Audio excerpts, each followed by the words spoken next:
Emily Bazelon, sexual harassment has been clearly against the law since the 1980s.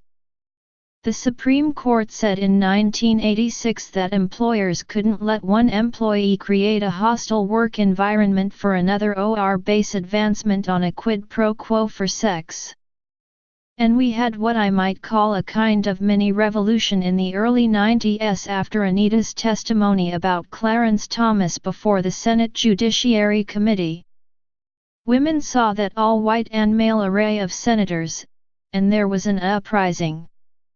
We got mad, and we fought back. More women entered politics, and more engaged in politics. I think a lot of people felt as if we were making progress. And yet here we are, many years later, and we're having another, bigger moment of reckoning. We're hearing new stories every day about men abusing their power at work in some sexual manner. Some of us are feeling radicalized. There's a sense that a lot more needs to change in a fundamental way. Why is this all happening now? Anita Hill. After 1991, there were a number of other high-profile Supreme Court decisions on sexual harassment, and many of them were very helpful. But there wasn't a legal consciousness among most people that certain behavior was against the law. Now, some people may know that sexual extortion or abuse in the workplace is illegal, but they may not be convinced that it should be or that they will be punished for such behavior. I would say that in addition to the enormity of the revelations, the media's real engagement in covering this issue today, from the front page to the style section to the business section to the sports section, is probably why we're having such a great consciousness-raising moment. Soledad O'Brien, it's not always about what's legal. 20 years ago, young women would come to me and say, "This thing is happening at work," and I felt it essential to tell them what the fallout could be. To say, "Let me explain to you what the HR department is about." They work for the company. Their goal is to protect the company's financial interests. Here's what will happen: you will become the person who complained. You'll become a pariah. All of your good reviews will become perfectly average reviews, which will then become bad reviews. And then eventually, not immediately, you will be let go for some reason, if you haven't been worn out and already quit. I've seen it many times. Laura Kipnis, here's a historical and political way of looking at the current moment. There have been, roughly speaking, two divergent tendencies in the struggle for women's rights that come together in the issue of workplace harassment, which is why I think this all seems so significant. If you look at the history of feminism, going back to the 19th century, you've got, on the one hand, the struggle for what I'd call civic rights, the right to employment, the right to vote, to enter politics and public life. On the other side, there's the struggle for women to have autonomy over our own bodies, meaning access to birth control, activism around rape, outlawing marital rape, and the fight for abortion rights. What we're seeing now is the incomplete successes in both of these areas converging. We've never entirely attained civic equality. We've never entirely attained autonomy over our bodies. Which is why the right not to be sexually harassed in the workplace is the next important frontier in equality for women. Lynn Povich, many of us in the second wave of feminists thought that if you put the laws on the books, they would be enforced. So there was some legal consciousness at the time, Anita, that you were testifying. But we then realized that you can't legislate attitude, you can't legislate culture. And I think that's why this is such an amazing turning point. Amanda Hess, I almost feel like every generation needs to have its moment of public reckoning. I was 6 years old in 1991. I didn't learn about the Clarence Thomas hearings and sexual harassment in high school. Then in college, I definitely had some weird experiences with professors, and boys were terrible, but I didn't have a consciousness about what that might mean for me as a woman in the world. I really felt that when it came to the life of the mind, I was equal to men. When I started in the workforce, sexual harassment to me was a dumb video I had to watch. Only once I experienced it did I realize that it was a present phenomenon. I worked in college as a messenger at a law firm, and one of my managers there would make comments about my body and bring me to the office computer to show me porn. I was so surprised and naive, I guess, that I didn't say anything.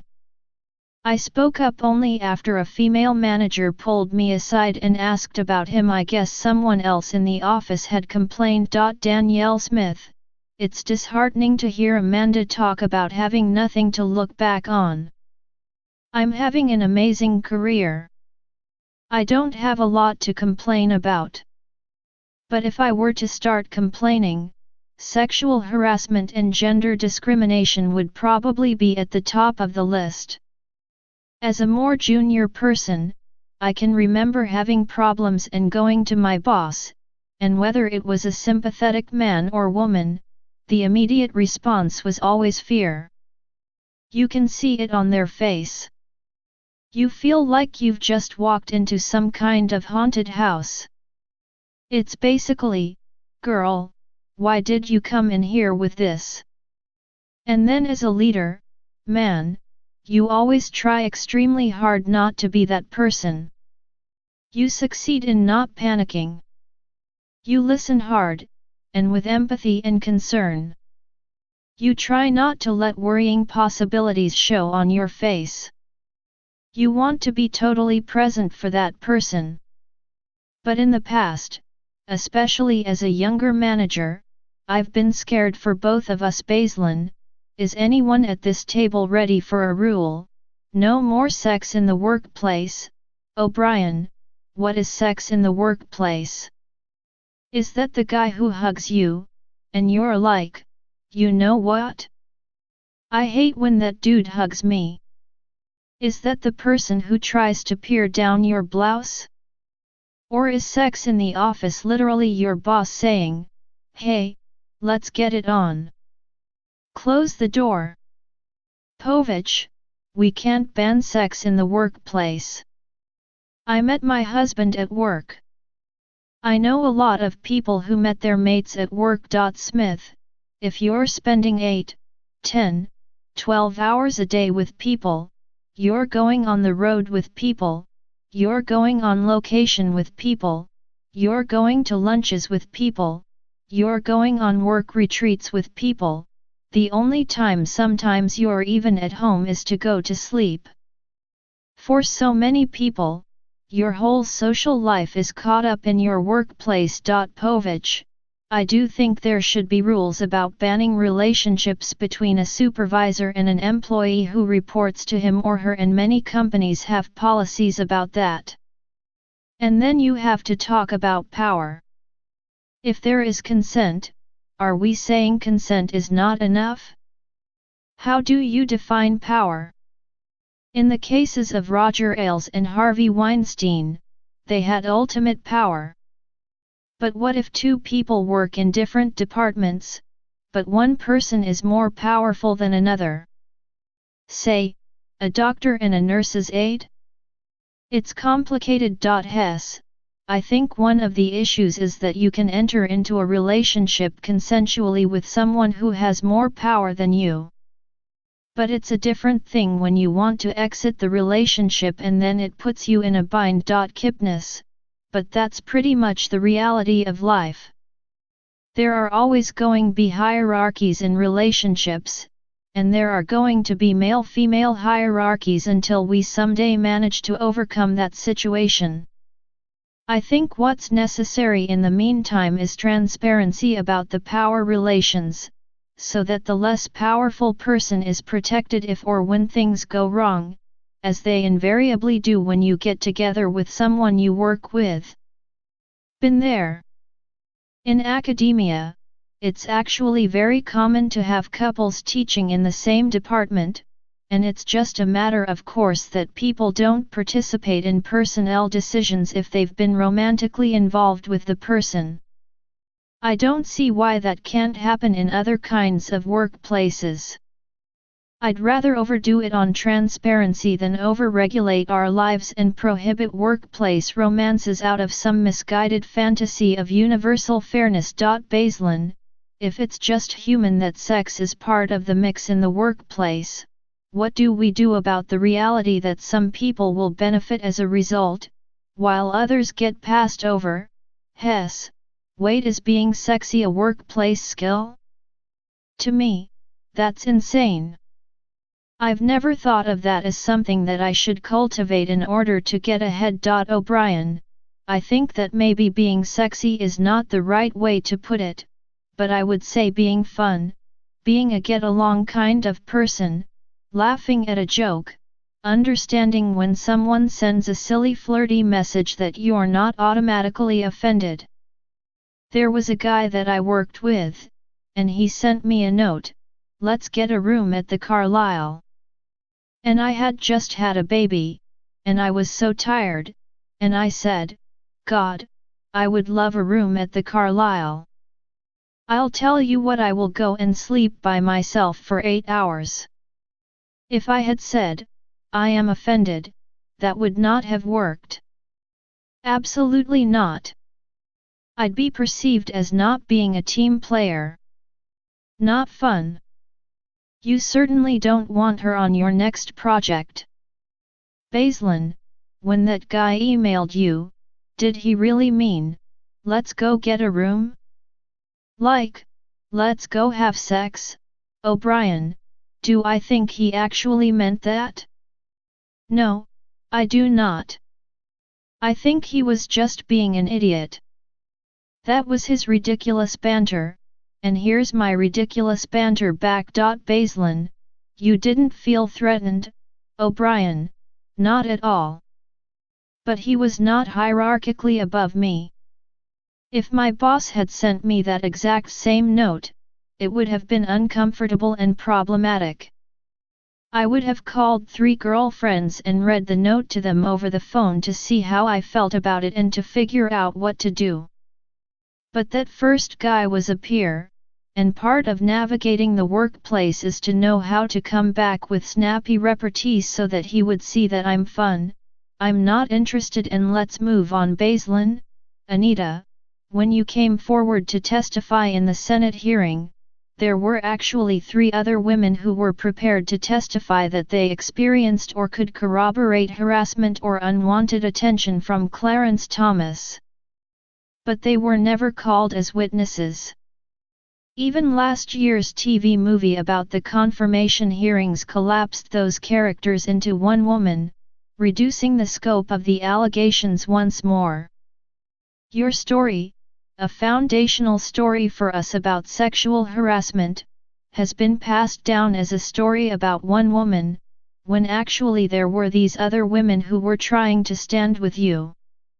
I wonder how you think about that. Hill? Well, of course I think about it from a selfish point of view that these were women I didn't know who had experienced or were confided in by someone who had experienced the same kind of behavior with Clarence Thomas that I had and could have added credibility to my testimony. But there was also a bigger concern: those other 3 women's voices were being erased. They were being told their voices didn't matter. These were 3 African American women, and I do believe that race played a part in the decision not to call them. It also sent the message to anyone else who was out there, who knew, who could have stepped up, that she shouldn't even bother. What has allowed so many women to come forward recently is hearing other women coming forward. And they have a platform, social media, to do it. And unfortunately, we know that numbers matter.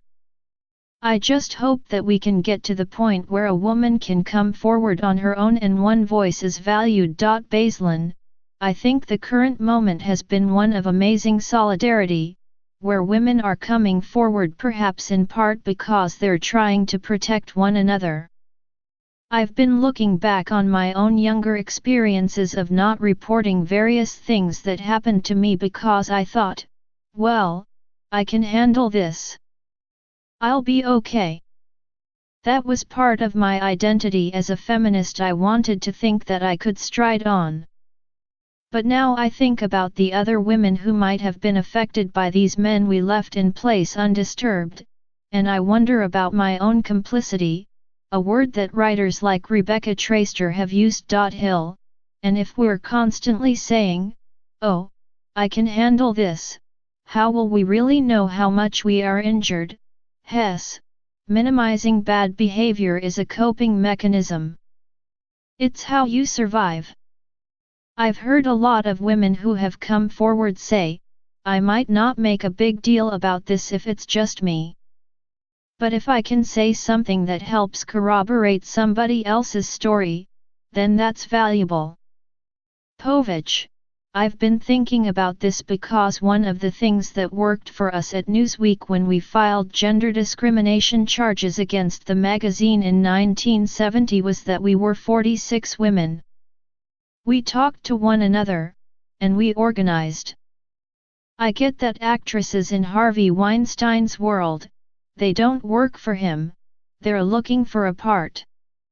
But at Fox News or NBC, there were a lot of women. And I assume if somebody's hitting on me, they're hitting on somebody else.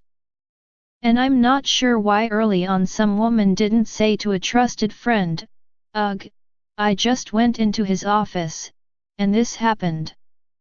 And why they didn't then start to document a pattern of sexual harassment and start to organize as a group of women to say, this is unacceptable.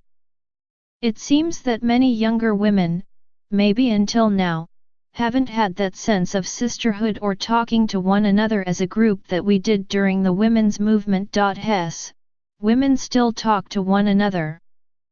The women I know do, anyway. But it doesn't always result in collective action. One of the things that's happened in recent years is that even though women have gained footing in the workplace, workers in general have become less powerful in relation to employers. Unions have weakened, and corporate profits have risen. For the generation of women who entered the workforce during the financial crisis, a job and career can feel incredibly tenuous. I think that can contribute to women feeling powerless. O'Brien, listen, here's the critical question. Someone sees someone else being harassed. Are they really going to go up against their boss, who likes them just fine? Are they going to put their career on the line? How many times have you been told by HR that this conversation is completely confidential, to find it repeated a million times? And then adding to the complication, you don't necessarily know what's going on. Maybe she's into it kinda sorta, or maybe she seems to be laughing it off. I just don't know that a bystander is going to really do something that could jeopardize a career.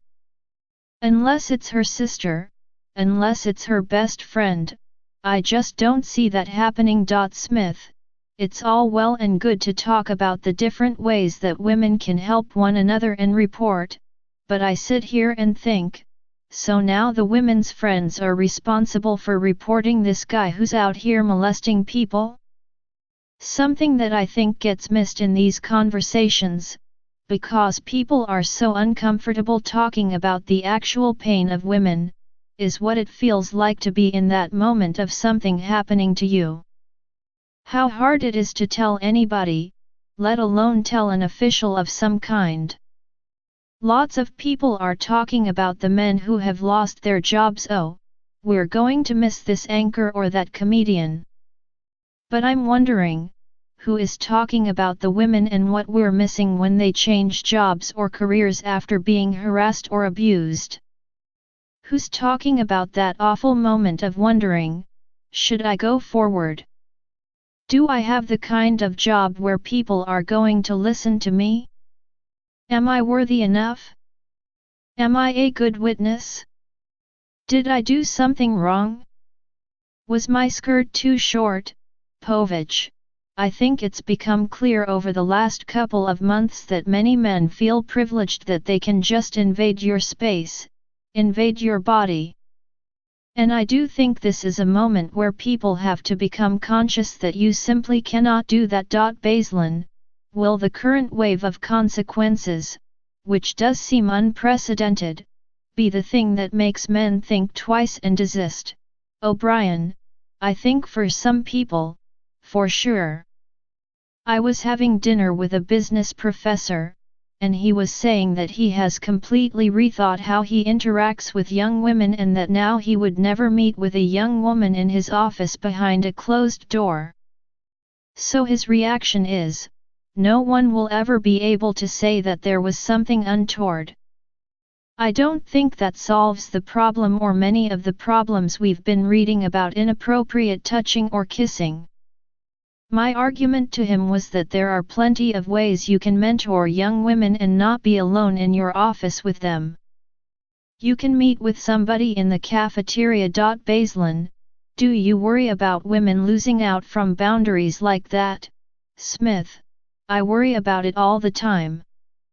I hate to say it, but I've had so many conversations with women I've managed over the years, before they go on the road. So often, they're going alone to cover a band, to cover an artist. And I've said something to the effect of, what we're not going to be doing on the road is we're not going to be putting ourselves in any potentially scary situations. What's stymieing and so disheartening is that when you're interviewing somebody, it's very helpful to make constant eye contact and to look super interested in whatever they're saying. But that can be taken the wrong way. Hess, it's your job to create an intimate relationship with this person. Smith, I know, and I say, we're not going be out there giving way too much eye contact. We're not going be out there acting like we want to get laid. We're not going be out there hanging out in the studio till 7 in the morning. It's awful, but I've felt like I've had to say it. Women older than me have said similar things to me. Kipnis, what about the women who do want to get laid, Smith? Those are some of my favorite women. And we've all been 26, and we've all been 19. And older. But here's the thing, if you're representing yourself as a professional, I need you to handle yourself in a certain way, and I need to keep you safe. But it is unfair. Those female reporters and critics can't always do the same kind of reporting that men do. The rock and roll reporters, the hip-hop reporters, the ones who tend to get a lot of the acclaim. People say, where are the women in rock journalism? Where are the women in hip-hop journalism? Where are the women in pop music journalism? Well, they can't always stay out with the men until dawn. They can't always be alone in the darkest corners of backstage, soaking up the best and juiciest atmosphere. O'Brien, would you have the same conversation with the men, Smith? It's a different conversation. I've had the luck and joy of working with guys I trust. A lot of men respect women at work. It happens, and it's wonderful. But in new work relationships, especially freelance relationships, in certain situations, I have had to say, I'm going to need you to act right.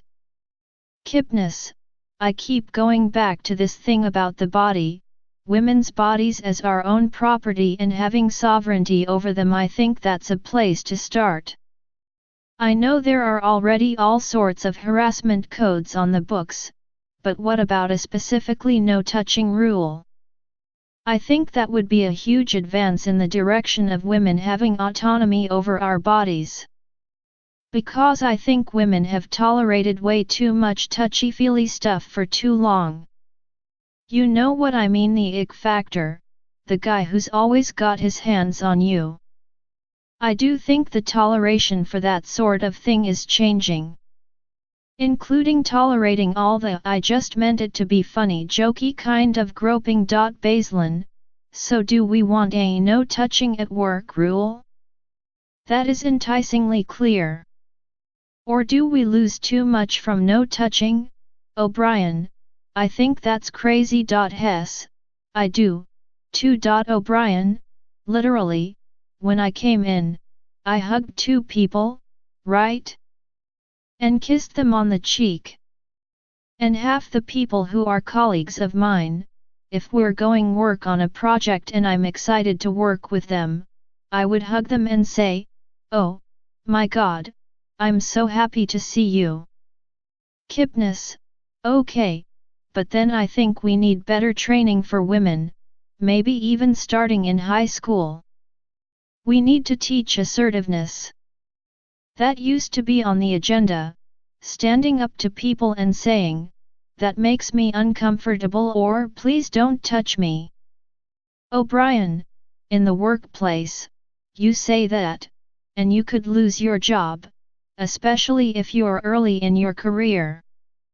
Years ago, when I was probably 28, I was at an awards dinner, and a very famous anchor person, whom I had never met, came over to me. And I was in a strapless dress, and he started massaging my shoulders, and I remember thinking, ugh, why are you touching me? You're not a friend. I do not know you. And I remember thinking, I am just going to smile, say, oh, hi, and twist my body back to talk to everyone at the table. And I did not drop a stitch. My entire goal was to make sure that no one around this table of high-powered people who could advance my career were going to see me thrown at all or were made uncomfortable. If you embarrass a person who has power, they will take it out on you. I believe that. Hill, for years, we've been talking about strategies for working around a creepy person. There are 3 ways you could approach the problem of sexual harassment. You can fix the women. You can fix the guys. Or you can change the culture.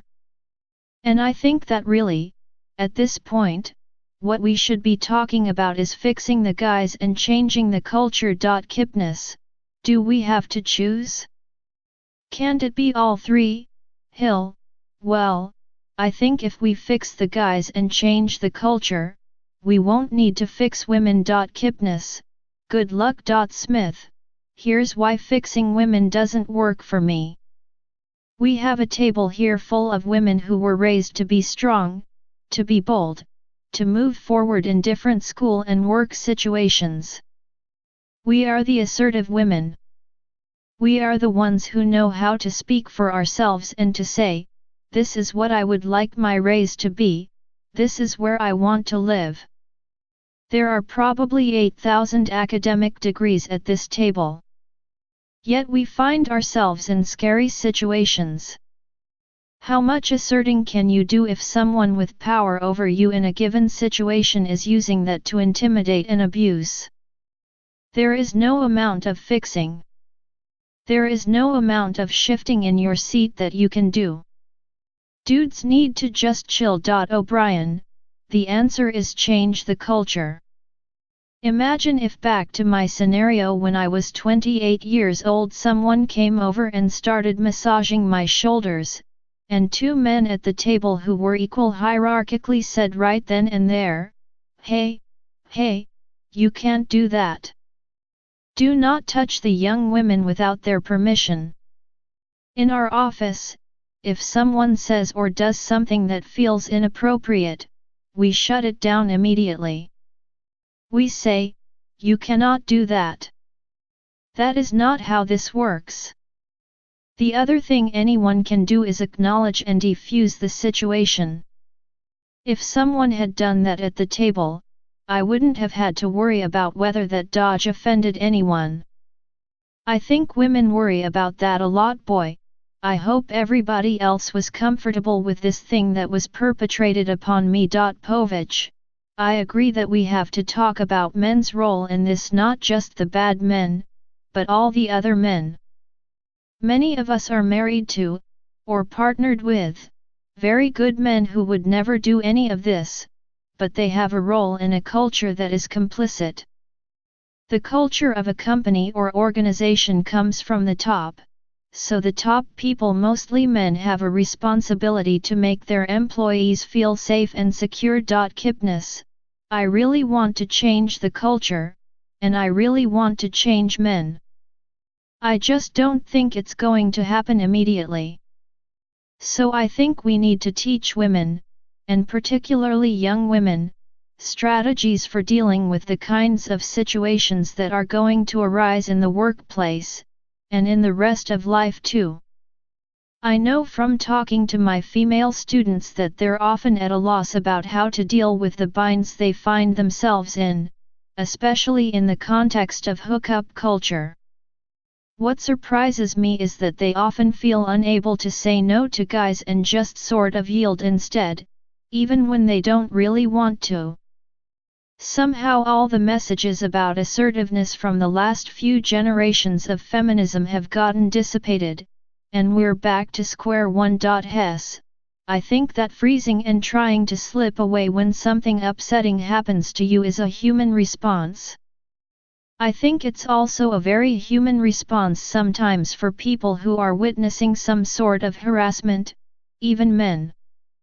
I don't think we can necessarily teach that response away. Hill, one of the things that I think you are saying, Soledad, is that there are big costs for being assertive, for asserting your own person, your own body.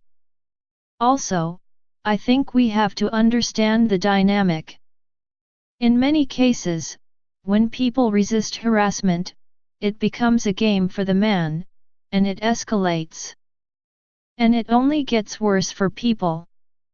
And we have to think about other consequences of being assertive. Retaliation against people who complain of harassment is against the law, even if they don't prevail in their complaints. But retaliation still happens to a majority of people who file harassment claims. O'Brien, I do think it's important to say that while women need to be aware of the ramifications of speaking up, it's good that so many have stepped forward. Not every unwanted advance can be managed with humor or pushback. Also, I think we can try to create a more respectful workplace by speaking up before things get out of control. Kipnis, the thing that seems different about this moment, and I feel almost perverse saying this, is that it's corporate bosses and their boards that are playing a major role in affecting cultural change by establishing this new zero-tolerance policy.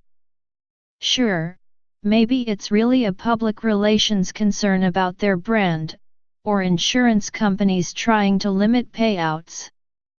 But it still gives me optimism, despite it's coming from the top down, not the bottom up. Hill, about a month ago, I spoke to a group of business people about this issue, and they seemed genuinely interested. Yes, part of it was probably a fear of losing money. Reputational risks seemed to motivate their interest in solutions as well. But I think part of it was shame that this was going on in their workplaces. The fact that I was even in the room means something. Hess, men are scared right now, which is good. But I think one of the problems in the current workplace is that women feel like when they speak up, either they will be ignored and dismissed, maybe literally, or that they're going to ruin a guy's life. I would like for our workplaces to have a space where women can speak openly and honestly about the culture there, the things that make them feel seriously harassed or assaulted, but also just a little creeped out, or knocked off balance, or diminished, that falls outside the legalistic, bureaucratic, totally intimidating experience of reporting to the HR office. There's not always a lot of room for that other kind of conversation. Baseline, how should minor infractions be punished? If someone does something on the small scale, Do we think he should suffer a long-term or permanent consequence? I realize a lot of people think now isn't the right time to worry about whether men get to come back from being exiled. But when courts of law decide cases, they determine the term of punishment up front. We don't have a clear way to do that in the court of public opinion. And I do worry about lifetime banishment for some people. I also worry about due process. Povich, there certainly should be a thoughtful investigation and due process. O'Brien, I think we conflate the many different definitions of sexual harassment. The legal definition, someone's personal interpretation. Some things are legally a crime. Other actions would clearly violate a company's standards: inappropriate language, physically grabbing a woman, pressuring an underling for sex. They are all bad and should be stopped, but I think they deserve different levels of punishment. Hill, yes, there are small and large offenses, there are degrees. But I want to put it all in context too. In this room, we are relatively powerful, relatively privileged. And what may be a small thing to us may not be a small thing to a woman who is making minimum wage and working in a place where she has to be nice to harassing coworkers in order to just keep her job. It could be a job where there are 50 other applicants ready to take it, and the woman may have a family to support, so she can't even risk saying anything. If she does say something, and then her bosses decide that the infraction wasn't major and OK, let's keep that guy on, then she has to look at that person every day. So I think we have to understand that whatever rules may work for us may not have universal application. Some people are just entirely more vulnerable. Hence, the behaviors that meet the legal standard for sexual harassment are often really extreme. Way lower level things will drive women out of the workplace that are not even technically illegal. Like, if my boss grabbed my breasts one time, he might not be legally responsible for sexually harassing me. But I would definitely be looking for a new job. Baseline, yes. Sandra Sperino and Suja Thomas, authors of Unequal: How America's Courts Undermine Discrimination Law, have written about this. They explain that the Supreme Court said in that landmark 1986 decision that harassing behavior has to be severe or pervasive to count as actionable. Lower courts applying that standard set the bar for meeting it too high. And we're still stuck with that. Hill, but why does a manager or a CEO or any leader have to wait until something becomes a violation of the law before they act? The law really is just a floor. A company can have its own rules that say, you can't talk about porn or view porn at work, or make jokes about a coworker's sex life or menstrual cycle, or continue to ask a colleague to date after she's turned you down twice. And if you do, you will get written up, it will go in your file. And if it happens serially, then there are more serious repercussions. You can be fired. Baseline, what do we want that we haven't seen yet?